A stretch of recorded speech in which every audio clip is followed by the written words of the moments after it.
Le Bayern de Munich s'impose au Santiago Bernabéu malgré le toit qui était fermé ce soir. Ok.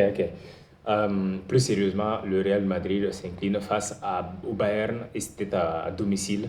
Une bonne affaire pour les Bavarois, même si avec le Real de Madrid, un point d'avance, ça ne suffit pas. Un point d'avance, ça ne suffit pas. Même si le retour, ça sera à domicile, un point d'avance, ça ne suffit jamais face au Real de Madrid. Parce qu'ils peuvent toujours créer la surprise. Et le Bayern de Munich ne pourra s'en prendre qu'à lui-même parce que ce soir, c'est un Bayern de Munich qui aurait pu gagner par 4 buts à 1 au moins, mais qui ne l'a pas fait. Parce qu'il y a eu beaucoup de ratés. Il y a eu ce premier raté d'abord avec Upamecano. Ensuite, je pense que il y a Gnabry aussi qui s'est planqué. Et il y a eu au moins 3-4 ratés. Et donc, il va falloir faire attention à cela au match retour parce que le Real de Madrid, s'il parvient à revenir ne serait-ce qu'à égalité, ça sera un tout autre match. Parce que ce soir, le Real de Madrid, dans le jeu, le Bayern a dominé. Mais le Real de Madrid s'est procuré d'énormes occasions.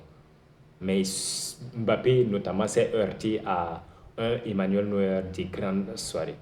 Alors, c'est vrai que parfois, il est capable du meilleur comme du pire, comme en 2024, si je ne m'abuse, 2023-2024, où il avait eu à faire un gros arrêt, de gros arrêts face au Real de Madrid, mais ensuite avait fait une bourde, comme une bourde qui avait coûté un but, le but égalisateur du Real de Madrid. Et donc, voilà, mais ce soir, il a répondu présent et c'est grâce à lui que le Bayern de Munich n'a pas encaissé. Parce que Mbappé, il a tellement tenté qu'à la fin, c'est sûr que ça l'agaçait. Et donc, on va attendre de voir ce qui se passe lors du match retour. Mais il y a Arsenal aussi qui s'est imposé face au Sporting 1-0 dans les arrêts de jeu. C'est bien, c'est pas mal.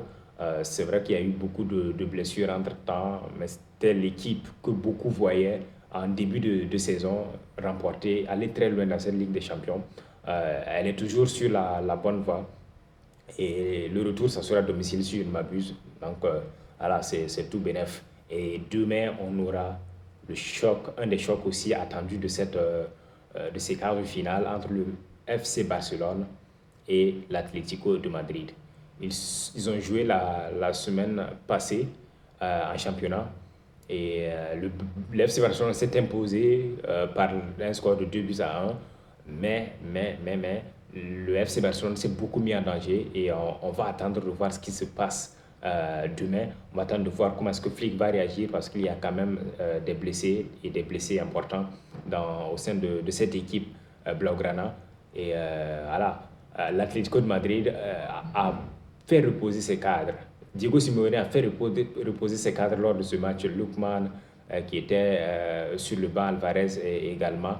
Et donc, on va attendre de voir. C'était peut-être une stratégie pour pouvoir être beaucoup plus en forme face au FC Barcelone qui va être diminué parce que la plupart de ses cadres, ou du moins son équipe type, a joué ce match qui était énergivore. On sait tous que les matchs contre l'Atlético de Madrid, on dépense beaucoup d'énergie.